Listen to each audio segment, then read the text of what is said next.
Nagsakas ang 50 sentimos tugtog isa ka piso ang presyo sa kada kilo sang bugas sa Western Visayas.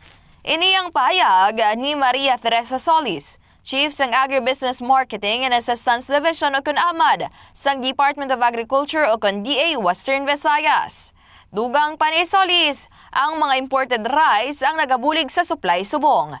Suno pa sa natungdan, nakuman ang nanging epekto sa low pressure area o LPA nga nahitabo sa unang semana sang Mayo. Naibalaan nga sa karon, hindi pa season sang nasambit nga produkto, rason nga may kakulang sang supply.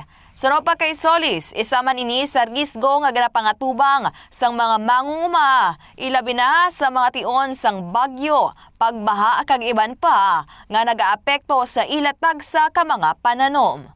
Samtang mayara naman sang pila ka proyekto ang Department of Agriculture Western Visayas agud mabuligan ang mga apektado nga mga farmers diri sa Western Visayas. Laki pa ang iban pa gid nga mga rice farmers paagi sa ilatag sa ka seeds nga ginahatag sa nalain nga lugar.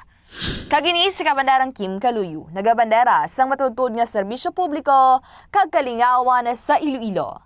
Radyo Bandera.